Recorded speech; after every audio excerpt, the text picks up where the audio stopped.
Well, good afternoon. Welcome to our lunch break, a manufacturing conversation with IMA.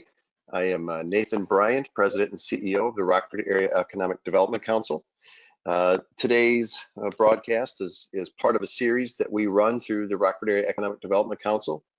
Look for upcoming events from us next week on June 30th, understanding Main Street lending programs with our partner Hinshaw, and July 9th, which is a webinar series that we're doing in concert with Holmstrom and Kennedy, and you can view our website for additional details. But with us today, we have Marc Denzler, President and Chief Executive Officer of the Illinois Manufacturers Association, a statewide advocacy organization representing nearly 4,000 members, companies, and facilities. Denzler was named to his current post in January of 2019 after serving a dozen years as Vice President and Chief Operating Officer. And so today we have with us Marc Denzler. And throughout the broadcast, if you have questions, please submit that through the chat box feature in the GoToWebinar program. With that, Marc. Well, good afternoon, Nathan. Thank you very much for having me today. It's a pleasure to be here with our friends and partners at the Rockford Area EDC. Nathan, and you and your team are just fantastic advocates for job creators, great partners of the Illinois Manufacturers Association, and it's a real pleasure to work with you every day. Thank you for the very kind introduction. And normally we're used to doing this where we're in front of an audience, so I can tell that everyone's standing up, giving me a standing ovation as you introduced me, and so I appreciate that.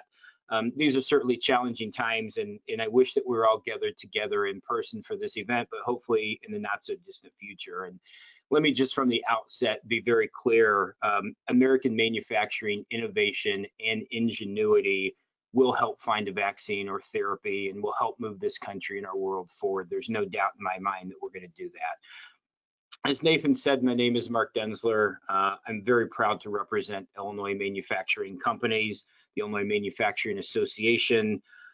We are the voice of manufacturing in Illinois, and again, very proud to be a trusted and respected leader for our manufacturers. I'll say from the outset, I am not a computer technological person, and I had a little issue with the PowerPoint.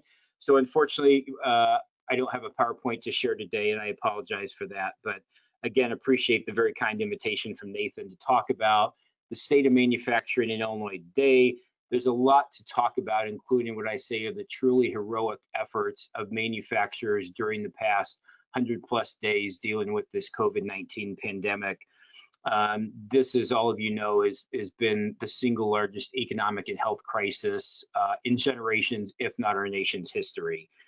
I'm going to do a little background about manufacturing in Illinois, talk a little bit about COVID, talk about some state legislative action, a little bit on the federal side, and then kind of what I see moving forward for the state's manufacturing sector. Briefly, last year, the Illinois Manufacturers Association commissioned a new economic study called Manufacturing Matters, to talk about the impact of manufacturing in Illinois. I don't think there's enough appreciation for what our companies do in the state of Illinois and the economic impact that they truly have. The IMA, we launched a new rebranding campaign so that our brand matches kind of today's modern manufacturing world, new healthcare association healthcare plan, new events and manufacturing day events as well. That's going to be October 2nd of this year. Manufacturing is integral to the story of Illinois and our nation. Is the largest economic engine in Illinois. Illinois manufacturers feed the world, they power our homes, make life-saving products, build our infrastructure, help transport people and product around the globe, create communications networks, and provide for our nation's defense. As I like to say, manufacturing makes the world a better place every single day. It's diverse, it's innovative, it's sustainable, and literally moving at the speed of light to move our country and our world forward. For more than 125 years, the IMA has served as the single unifying voice for manufacturers in Illinois. Today, there are about 544,000 men and women that are working on factory floors. These are the dreamers and doers, the innovators and entrepreneurs, the builders and producers that are leading America forward. Before I talk about kind of Springfield and Washington and COVID, I really want to get into what is manufacturing in the state of Illinois, because the numbers tell a truly amazing story. Nationally, or I'm sorry, in the state of Illinois, 544,000 men and women work in manufacturing today. At the start of the year, we had about 592,000 men and women working on factory floors, but we've lost about 48,000 since the start of the year, obviously due to the COVID pandemic. The good news is that we saw an increase of 14,500 jobs in the last month. We saw increased manufacturing output by about 3.6%. So the economy is slowly starting to come back. And it's important to keep in mind in Illinois that every manufacturing job creates another 1.6 jobs, the single highest economic multiplier of any sector in the state of Illinois. That means all told, about 1 in 4 jobs are related to manufacturing, either directly or indirectly. The men and women in manufacturing today earn more than $88,000 a year in wages and benefits. Last year, Illinois manufacturers paid $52 billion in wages and benefits to their workers. So these are the good middle-class jobs that allow a family to send their kid to college or buy a new vehicle or go on vacation and literally live the American dream. We need more middle-class American manufacturing jobs created in our country. And by the way, we're dealing with this COVID pandemic right now. What's important? Healthcare. 92% of manufacturing workers receive employer-funded healthcare benefits. So that's extremely important. These skilled workers, the 544,000 working today on factory floors, provide about 12% of our gross state product, $304 billion in economic output annually. So you hear a lot of stories about manufacturing going overseas, or we've kind of lost the luster. We continue to be the single largest share of the state's economy in Illinois. And when you talk about the $304 billion in economic output, it's important to remember that every dollar invested in manufacturing leads to another $1.89 of additional economic development. Again, the highest multiplier of any industry in our state. 93% of Illinois exports are manufactured products. A year ago, we exported about $65 billion, all told, of goods and services, with, again, more than 90% of those being manufactured products. So the economic impact of American manufacturing, of Illinois manufacturing, is truly staggering. There's 2 more statistics that I like to talk about. Number one, if the United States manufacturing economy were its own separate country, it would be the 9th largest economy in the world. Think about that. Just the American manufacturing economy would be the 9th largest economy in the world if it was separated amongst itself. And then you take the Illinois manufacturing economy. And if the Illinois manufacturing economy were made its own country, essentially, it would be the 63rd largest economy in the world. So it is a very, very significant impact on our state, on our country, that I don't think a lot of people truly have an appreciation for. And if you look where manufacturing jobs are located, of the roughly 550,000, about 175,000 are in Cook County, followed by DuPage, Lake, and Kane.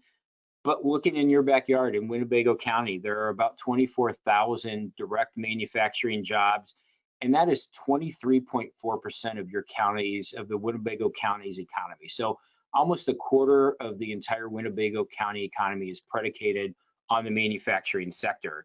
I grew up in Decatur and Macon County. My dad worked for manufacturing. They've got about 11,000 direct manufacturing jobs, but a whopping 40% of Macon County, located in Central Illinois, their economy is based on manufacturing. So again, we have a profound impact, and I get asked quite a bit, what are the leading manufacturing sectors in the state of Illinois? Based purely on economic output, it's food, followed by chemicals, machinery, transportation, and fabricated metals.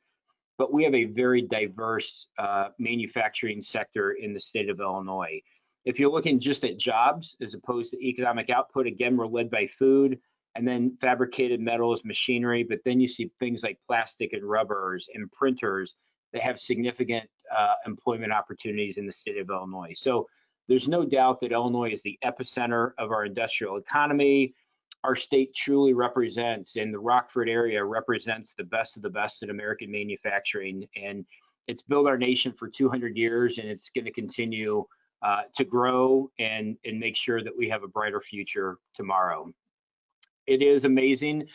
There's a perception that manufacturing is dark, dirty, and dangerous, kind of the 3Ds. But if you go into manufacturing plants today, and there's a number of manufacturers on the call today, they're clean, they're high tech, they're sustainable. It is not the manufacturing sector that I thought of when my dad worked 30 or 40 years ago in a plant indicator. And the technology is amazing. You can take your cell phone and kind of get a snapshot of what your facility is doing, if the processes and procedures, if they're working on time, what your output is. So it truly is amazing what you see on manufacturing floors today. I'm going to talk about trade very briefly. I mentioned that 93% of Illinois exports are manufactured products. Again, our top exporting sectors are food products, chemicals, machinery, transportation, and fabricated metals. But why is trade so important? We hear a lot about China or Mexico or NAFTA. 95% of the world's consumers live outside the United States. And so Mexico and Canada are very important trade partners. Recently, last year, we were able to come together and create a new NAFTA called USMCA, United States, Mexico, Canada Trade Agreement. That's very important in Rockford with an international airport and a trade zone. Trade is critical to the manufacturers up in Northern Illinois and in your neck of the woods. Passage of USMCA, when you look at kind of the historical context of what was happening a year ago, was somewhat astonishing. It was literally hours after the president was impeached in the House of Representatives that the Democrat-controlled House then ratified the USMCA agreement, literally the same day, which was kind of fascinating for those of us that watch politics to see that play out. And a lot of people ask me, how is it possible during this time of messy politics and kind of high stakes constitutional issues that a new trade deal was able to pass Congress? I think the answer is pretty simple: manufacturers. Our industry, our people, associations led in DC by the National Association of Manufacturers really drove a campaign to help make this possible. A couple of years ago, conventional wisdom was that NAFTA was dead, the agreement would be withdrawn, but manufacturers mobilized. We kind of changed the narrative that this really wasn't about politics. It was about men and women on factory floors and making sure that we have jobs in the United States and making sure that we could trade with Mexico and Canada. And when you talk about all the countries in the world, 40% of Illinois exports go to our two partners, Mexico and Canada. So again, 40% of all Illinois exports go to our neighbors to the north and south. So there's more trade that we do in North America than we do with Germany, Australia, China, Japan, Brazil combined. You just look, for example, petroleum, our exports have increased 11-fold over the last decade. Auto exports, you have Fiat Chrysler right there in Belvedere, have doubled to these two countries. So again, we need stronger trade agreements, certainly with China, with the European Union, or Great Britain, and now kind of the remnants of that. They have to be strong. We can't allow China, for example, to engage in intellectual property theft and dumping of steel in the United States. So we got a trade agreement with China last year. It obviously slowed down with the pandemic, and we'll see how that plays out in the future, but certainly need strong trade agreements. And now, while the pandemic has slowed the implementation of the trade agreement, we do have to see it through. And talking about kind of the elephant in the room or the gorilla in the room, COVID-19, thinking back just a short 6 months ago, and it's hard to believe at the beginning of this year, what do we have? We had the lowest unemployment rate in our nation's history at 3.5%. We had the highest stock market in our nation's history going, and in less than 100 days, that was flipped on its head. A month ago, Illinois had unemployment of 17.2%, I believe, or 17.1%. Today, there's 36 million Americans that are out of work. We've seen the stock market have its challenges. The good news, knock on wood, hopefully we've seen the bottom, and we're starting to come back from the bottom. I have no idea that we'll recover, that manufacturing will lead the way forward. As I mentioned, we saw manufacturing growth in Illinois, or nationally, a month ago at 3.6%. We saw Illinois manufacturers had about 14,500 jobs last month.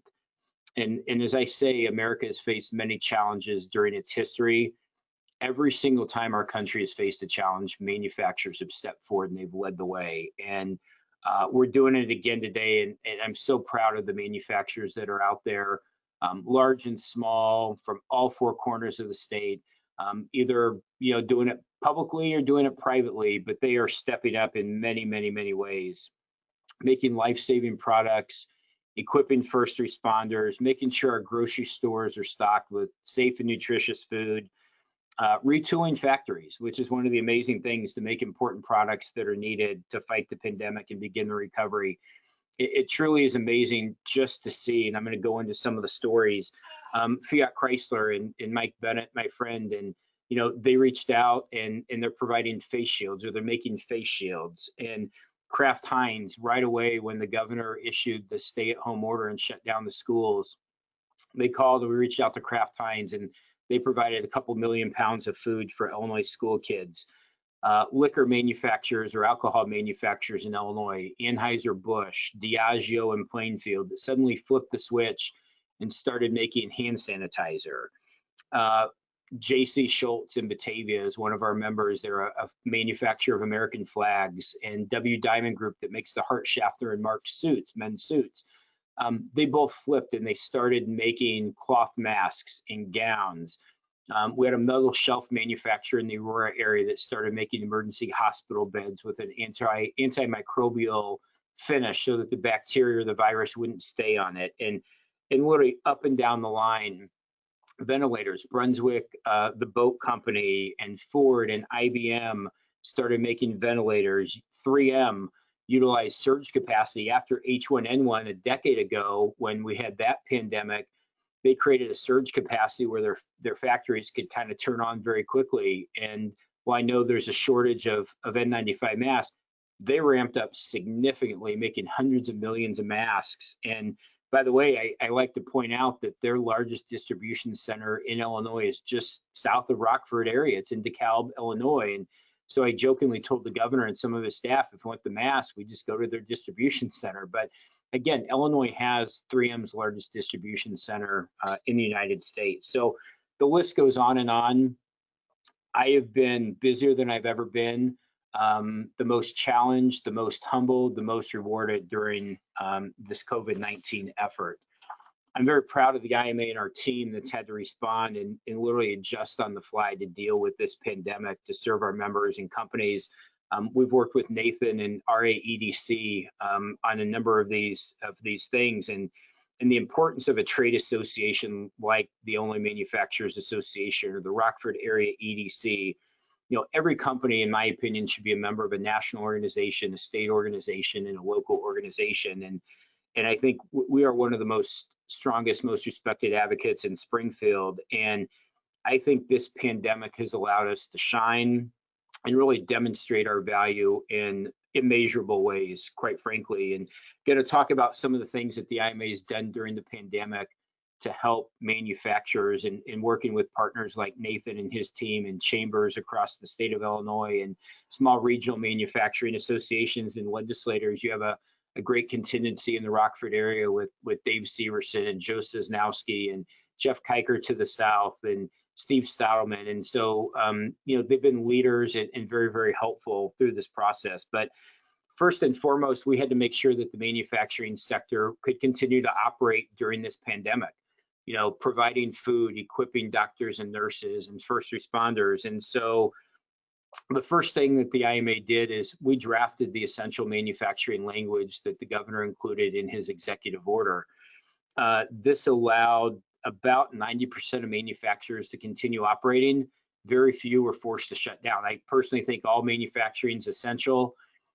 We weren't able to get all manufacturing open. There are certainly some that the governor did not think were essential, but ultimately our language was adopted to allow manufacturers to continue operating. When you talk about the challenges we faced dealing with the administration, there was one attorney in the governor's office, for example, the second executive order, where he believed that having an inventory measure would be required as to whether manufacturers can continue operating. When I asked him what that meant, he said, well, if you have a you have a manufacturing company and they have 2 to 3 months of inventory, there's no reason that they can't shut down because they'll have that inventory when they come back. And I had to explain to this particular attorney who's in charge of some of this reopening how supply chains for manufacturing works. And you can't just shut down a large OEM because you're going to shut down their supply chain. And working with Fiat Chrysler during this, because the auto has a big supply chain in Illinois and obviously a large facility in Belvidere. And so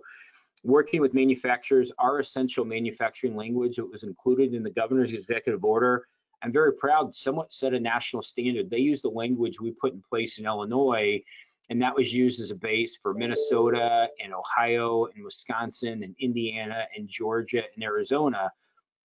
So again, the majority of manufacturers could continue operating during the pandemic.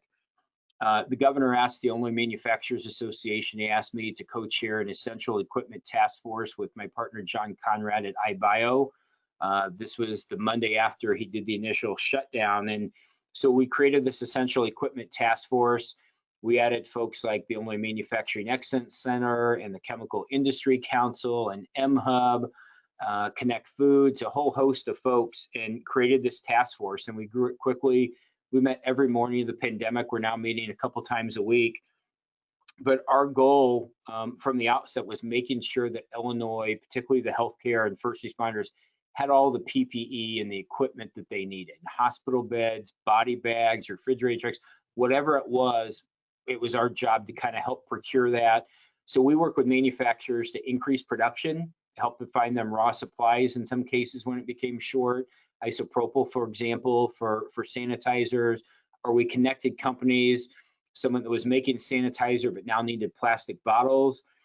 We helped put ventilator groups together. The University of Illinois came out with a rapid vent ventilator. They needed folks to make it. And so this essential task force has helped procure literally tens of millions of masks, gowns, hundreds of ventilators, millions of tests. Seeing what Abbott and AbbVie have done up in Lake County and others in the pharmaceutical chain have really been amazing. And so this equipment task force, we created a single intake so that anyone that wanted to help, and this was a wartime-like effort, and we had companies across the state raising their hands saying, what can I do to help? So we created a single intake funnel, and I'm pleased to report we have more than 900 companies that are part of this process. Again, some were end manufacturers making the final product, others provided components, but at the end of the day, they all raised their hand and said, I want to help. What can I do to help? Oftentimes dropping maybe a profitable line for them, such as liquor, to start making a hand sanitizer that they either donated or provided at cost. So it was truly amazing to see that from the essential equipment task force that we continue working today, because we're starting to see spikes elsewhere around the country. If there's a second wave this fall, we have to be prepared for that. I was also asked by Chicago Mayor Lori Lightfoot to lead the team drawing up the guidelines for Chicago for manufacturing, transportation and warehousing, construction and utilities. So this, along with our role with the governor's administration, ensured that manufacturers had a seat at the table when the guidance was being drafted. We advocated with our partners for the state's manufacturers, and a couple of examples in March, and Senator Severson and others are well aware of this. The governor came out in the Workers' Compensation Commission with an emergency rule that would have automatically presumed that the workplace was the cause of a COVID-19 infection. And so this would have changed the presumption and made it very difficult, if not impossible, for employers to defend it. And when we looked at the rule, there were a couple of things. It didn't matter if the employee was working at home. The employer could still be on the hook. It didn't matter that they had to actually contract it, because this just said, the rule said, if you were exposed to it, you could file a workers' compensation case. And so, you know, if I say I'm just exposed to somebody else, I don't come down with it, I'm not testing positive, I can file a workers' compensation case. So an independent rating agency looked at the governor's rule, and this could have been a $4.4 billion, with a B, $4.4 billion cost on Illinois employers at the high end. For comparison's sake, the entire workers' compensation system today in Illinois is a $3 billion system. So this could have more than doubled the workers' compensation costs. So we sued, and we don't do that lightly. The Illinois Manufacturers Association, the Illinois Retail Merchants Association filed a lawsuit against the governor and the Workers' Compensation Commission. We filed that on Tuesday. On Thursday, we got a temporary restraining order from a judge. And by that Monday, the governor's office withdrew that rule. So that was a good victory for the state's manufacturing sector. Now, we understand COVID-19 and the impact on health. And so we did negotiate during the veto session, and I'll talk about that shortly. And we did reach agreement on workers' compensation that, number one, does protect the worker that might get COVID because an employer is unsafe. They haven't taken the steps that are recommended, but at the same time, protecting those employers that have done the right thing. And that's 99% of employers have increased spacing. They've done sanitation. They've provided masks and other safety equipment. And those employers should not be punished by a workers' compensation system if they have followed guidelines from CDC and the Department of Public Health, which we all know have been changing very rapidly. You know, multiple times a week, especially early on, we would see new guidance coming out. So that was a success. Some smaller successes during this process that people didn't necessarily see or pay attention to, but truck weights, for example. Illinois had a truck weight limit of 80,000 pounds. We were able to work and get an executive order increasing that. So adding one additional truck delivery for every 10 got product to the stores much quicker. We worked with a number of communities that banned truck deliveries between like 7 p.m. and 7 a.m. We opened those up so that trucks could deliver at all times of night. Again, just trying to make sure that we were getting product on the shelves, whether it was masks or toilet paper or food or sanitizer, making sure that those products got where they needed to get. From day one, the IMA, RAEDC, and others communicated to our members. We let them know what was happening with guidance, what essential manufacturing meant, what the CARES Act did, what the Paycheck Protection Act did. So again, communicating with our members every day and hosting seminars and webinars, which were just phenomenal. Things like this that we're doing with Nathan and the team, because again, we were adjusting on the fly, trying to make sure that all the businesses, all the manufacturers in Illinois had the most updated information so that you could operate your facilities. The IMA worked with some partners at FTI. We came up with a back to work safety guide for manufacturers so that they could operate. The good news for the manufacturing sector, as we go into phase 4 later this week, all manufacturers are open. As I said, about 90% were open in throughout the pandemic. In phase 3, all manufacturers are open safely. They are staggering shifts and taking temperatures and checking on their employees and increasing sanitation and doing all of these things that, quite frankly, they were doing before the CDC told us to do it. We had seen many companies saw this coming in China and Europe. They'd already, if they had experiences over there, they started doing it here. And then manufacturers are already the most regulated industry when it comes to OSHA guidelines. There's about 2,700 different regulations in federal regulations impacting manufacturers. So we're used to operating safely. We're used to taking these steps. And so manufacturers fairly easily started putting these new guidance in place and making sure that they could operate safely. So as we move to phase 4 on Friday, we'll see some additional changes. There's not a whole lot of changes for manufacturing. We can now gather in groups of up to 50, so long as you have the spacing. You can now use your water fountains again. But the big changes we're going to see really on the consumer-facing side of things. Restaurants, you'll be able to sit inside at 25% capacity. Some sporting events you'll be able to go, but again, no more than 50 people or 50% capacity. I don't agree with the governor and how they implemented all of these phases. Certainly going from, I think, 11 different regions in the state and combining them into 4 created a lot of consternation, particularly as some of those suburban areas were put in with the city of Chicago. But when you look at what the COVID rates were in Winnebago County or the Quad Cities or Peoria or downstate Illinois, they didn't have the same challenges that Chicago had, but their businesses were shut down just the same. And that's obviously created an issue. But we are where we are, and we'll continue moving forward. And again, as I said, I think manufacturers will lead the way forward. talking briefly about the legislative session, or what we had of it. We had a 4-day, we started meeting kind of January, February, and then in March, the General Assembly went home because of the pandemic. They came back for a very brief, truncated 4-day session at the end of May, and just got a few things done. I talked about the workers' compensation earlier, the lawsuit we filed. So ultimately, we negotiated the Manufacturers Association, retail merchants. We're able to negotiate. We're called into an agreed bill process with organized labor and the trial bar. We negotiated a workers' compensation bill where if you are an essential worker, you can file a claim and assume a presumption, but the employer can easily rebut that by showing that they followed either CDC or Department of Public Health guidelines. So you assume a manufacturing worker is infected with COVID, he or she files a case at the Workers' Compensation Commission. All the employer has to do to get rid of that automatic presumption is show we provided masks, we sanitized the facility, we took care of that. And so it uses a normal standard from a 2017 court case.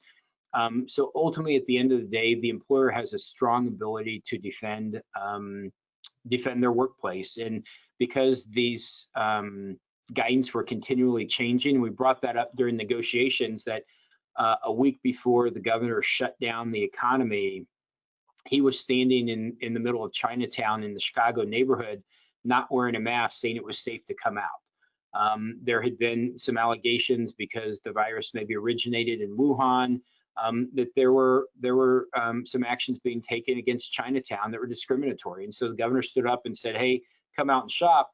But within the course of a week, suddenly he started shutting down businesses. And so that shows how quickly this evolved and changed. And employers were doing their best to stay on top of it. And again, they shouldn't be punished because of that. So we got a workers' compensation bill. It's short term. It only lasts through the end of the year. An employee has to either have a positive test or beginning June 15th on, or before that, a doctor's affirmation that they did get COVID, not just exposed to it. So we got a very sound workers' compensation bill, and the cost differential between the governors is substantial. It is literally about 10 to 15% of the governor's costs at the high end. So that was a significant victory over the governor and what he originally sought to do. Unemployment insurance is another big issue. As we talk, there are 38 million Americans out of work. Illinois' unemployment system allowed 26 weeks of paid leave. The federal government, under the CARES Act, came in with that additional $600 payment. There are a couple things that we did in Illinois. Number one, we passed a law making sure that if you have layoffs that are COVID related, that's not going to be chargeable back to the employer. And the same thing on the workers' compensation bill. If you have a workers' compensation case, that is not going to be chargeable to the employer and impact your experience modification. So that was important. We're going to face an astounding unemployment insurance trust fund debt that employers pay taxes to fund. In 2009, 2010, during that time frame, the most we paid out in a year in UI benefits was about $4.5 billion. It's expected by the end of this year that we're going to pay out between $7 and $9 billion. We started the year, we've been very fiscally prudent with about a $2 billion surplus. A week ago, or last Friday, Illinois had to start borrowing money. So we've blown through that $2 billion surplus, and we're borrowing from the federal government. We don't have to pay interest on it, but this is an issue that the business community and organized labor are working together. This may be something where the federal government's going to have to come into the states, because every state's going to have to borrow money. This is, we think, based on projections, that within 3 to 4 years, Illinois' trust fund could see a $10 to $15 billion deficit.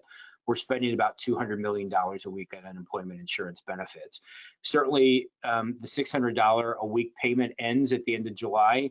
There's a lot of discussion about what that happens, but in many ways, that's been a disincentive for workers to come back to the workforce. So it remains to be seen what that looks like, but it may be used as a stimulus to get people back to work, as opposed to something keeping people at home as opposed to coming back to work. The General Assembly did pass a budget. It relies on about $5 or $6 billion in federal borrowing. Doesn't eliminate our backlog. It was, I will grant you, it was very difficult to put a budget together when we're seeing these tanking economic numbers. It was passed on Democrat votes with no Republican votes.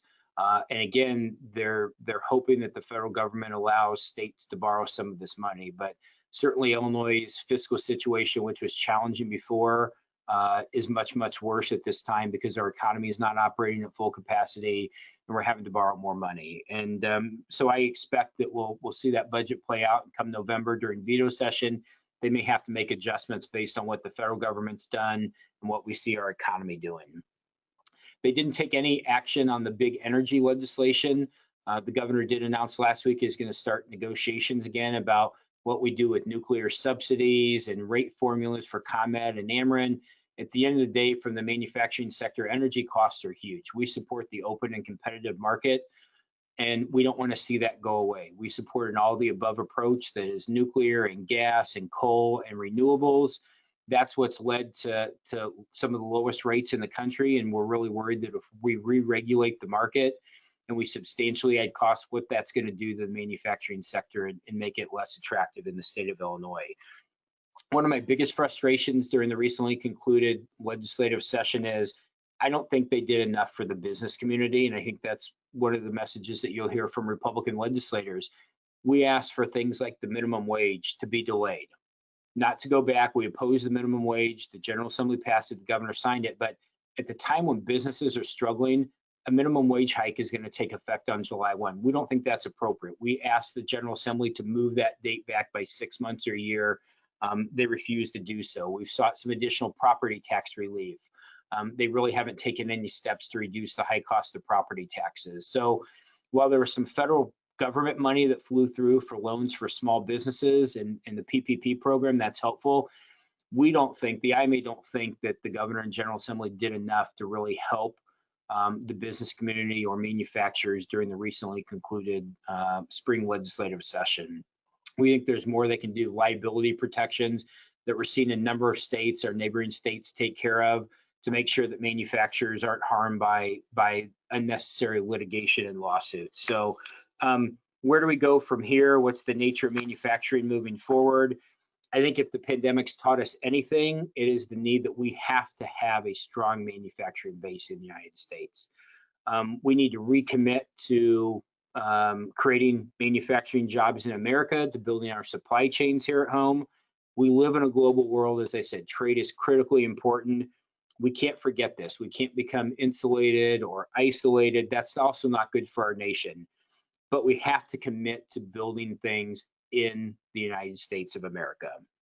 So I think that we'll see strong efforts by companies to diversify their supply chains, to build their supply chains here in the United States, not being reliant on only one or two companies that have shut down, impact their business. Before the pandemic hit, the largest issue we were talking about was education and workforce development. Again, with about 550,000 workers in manufacturing, half are going to retire in the next 10 to 15 years. We still have to replace those workers, and we have to make sure that the young men and women or the returning veterans, that they have those skills necessary to succeed in the manufacturing workspace. So we're going to continue that. I think Industry 4.0, the increased automation will continue, but those skills will continue increasing as well. One of the things we have to do a better job in the manufacturing sector is focusing on diversity and inclusion as well. Our industry is largely white, it's largely male. Only about a third of manufacturing workers are female. African Americans make up 10%, Hispanics are about 15%, Asians are roughly 6 to 7%. If we want to continue growing, we have to expand the population of people that want to get into manufacturing, and we have to go into some of these, whether communities of color or expanding in women, showing them STEM careers. We have to do a better job about attracting people to manufacturing. So we'll continue working with state and federal policymakers to make good policies to create and attract investment. As I like to say, Illinois has all the attributes necessary to be an economic powerhouse in the Midwest and nationally. Our central location, educated workforce, world-class city, global airports, including Rockford, access to water, diverse and low-cost energy, good infrastructure, thousands of miles of roads and pipelines, the Mississippi River, the Port of Chicago is the 5th busiest port in the United States. Every Class 1 railroad goes through Illinois. We just need some help making sure that we get the policies correct so that we can grow jobs here. So kind of, as we stand 6 months into a new century, if we go back to 2009, we've talked about how far we've come. We have a long way to go, particularly dealing with this pandemic. 2020 has brought a lot of challenges, and certainly we're going to see the political challenge moving forward. Our institutions are being challenged. But as manufacturers, we don't have the luxury of sitting back and ignoring the problem, as they're the defining issues for manufacturers in America. Our nation, our state doesn't succeed if our economic system is upended. Our nation will continue to struggle if we don't trust our institutions of government, or we lose faith in democracy. And we can't sit on the sidelines in Springfield or Washington, D.C. So, what is our role? We have to stand for our values. When we see policies like a graduated income tax that are going to make it more difficult for businesses to grow and succeed in Illinois, we have to stand up and say enough is enough. And the $3.5 billion tax isn't the right policy for the state of Illinois. If business leaders don't address these in meaningful ways, then they're going to deem us to be part of the problem and not part of the solution like we've always been. So we can either be kind of a scapegoat, or we can be part of the solution for the next 200 years. And I just encourage all of you to get engaged, get your employees engaged. We have a very important election coming up, and I'll be happy to answer questions on that, whether it's graduated income tax or some of the campaigns. But get engaged. Let your employees know the impact of policies. You don't have to tell them who to vote for, but just let them know what the policies are. Let them know how their legislators voted, and then hold them to account. Promote civic engagement, and talk about that manufacturing message. When you talk to voters, who they trust more than anyone is their employer.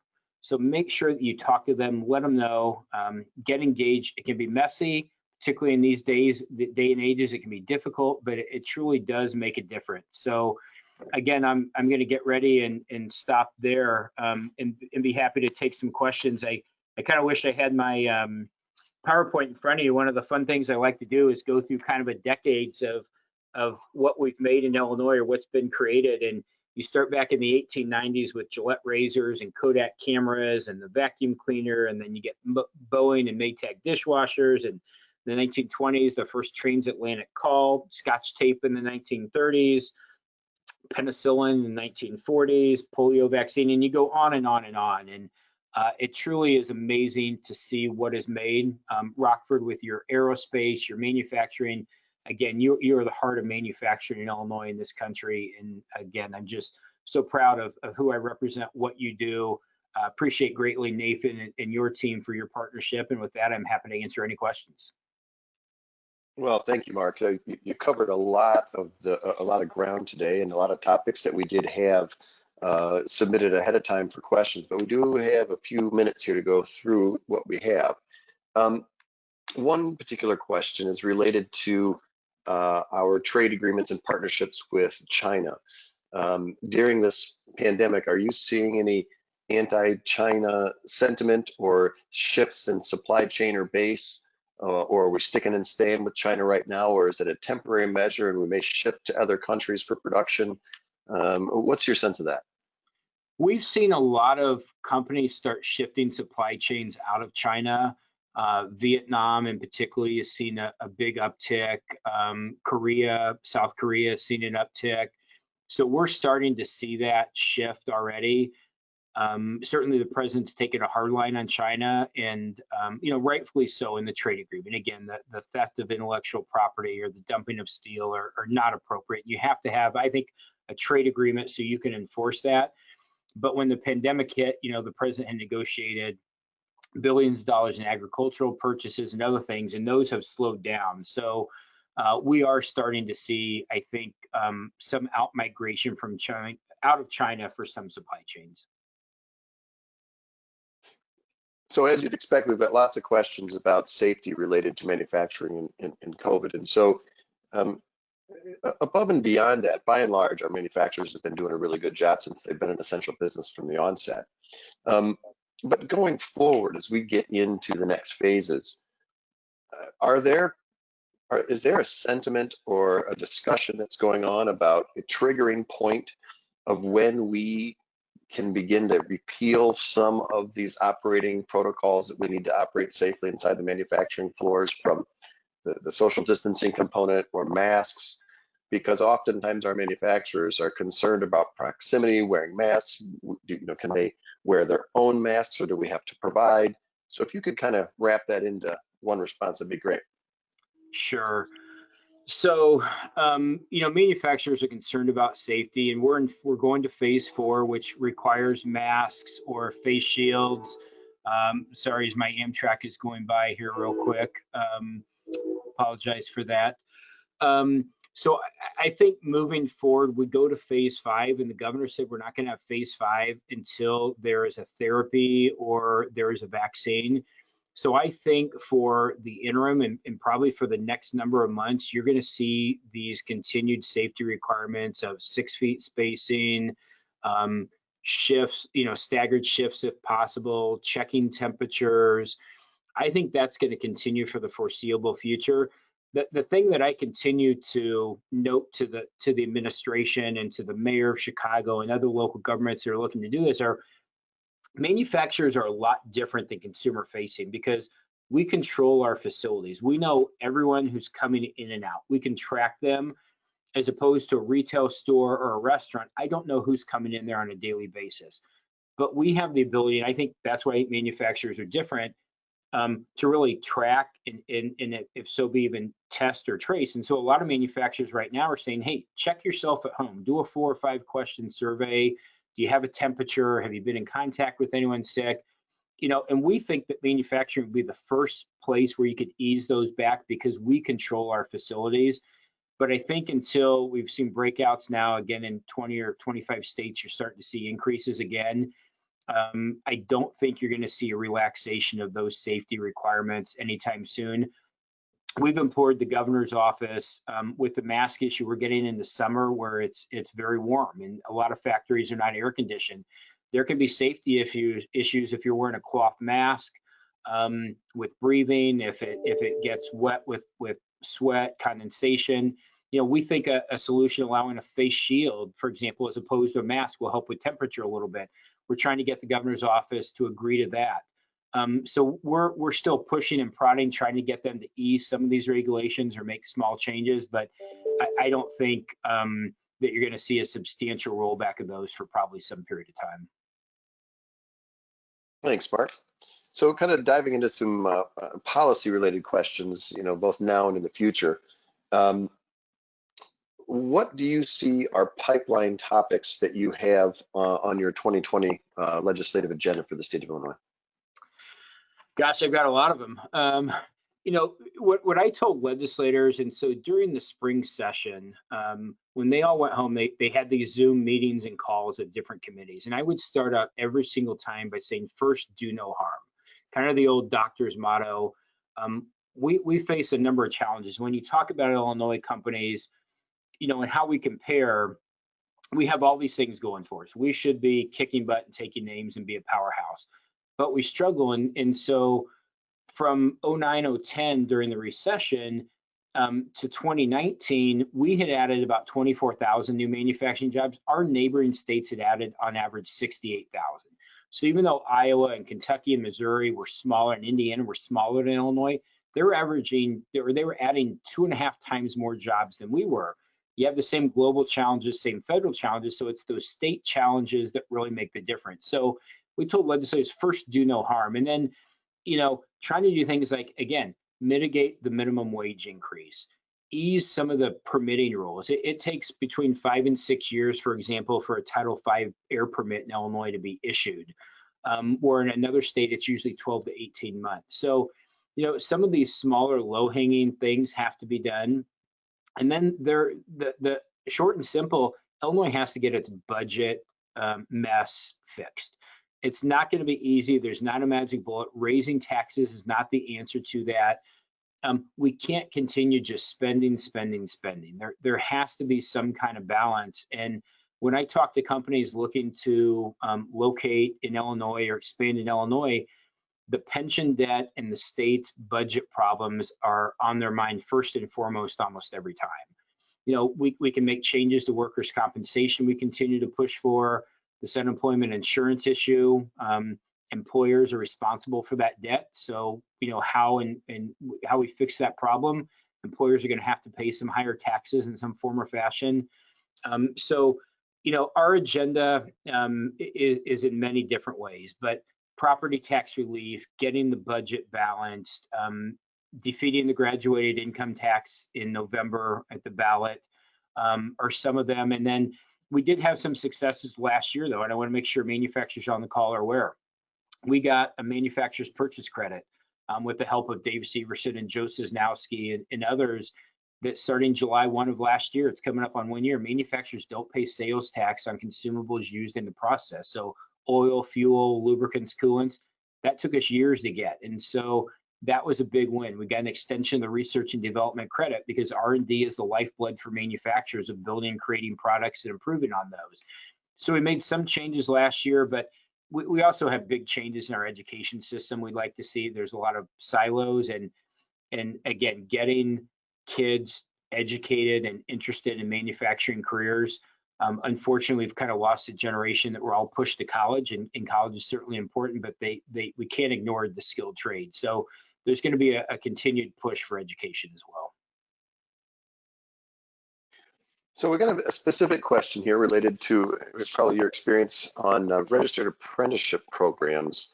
Can you explain the Illinois tax credit for that new registered apprenticeship program? And do you know how many companies are applying for that $5 million allocation already? And tied to it, are there any other financial programs that are similar to that? So the registered apprenticeship program is a $3,500 income tax credit per apprentice that helps the employer offset their costs for training that apprentice. The goal for an apprenticeship program being that, you get a young man or woman, or maybe a returning veteran that needs some additional upskilling, and you put them into an apprenticeship program. You help cover their costs, you train them so that when they're done with the apprenticeship, they have the full-time job. The IMA and the German American Chamber lead the ICAT apprenticeship program. And interestingly, during the pandemic, and I was talking to Jim Nelson, who runs our education foundation, apprentices are all over the state. And I think there were only 2 apprentices that got laid off during this pandemic.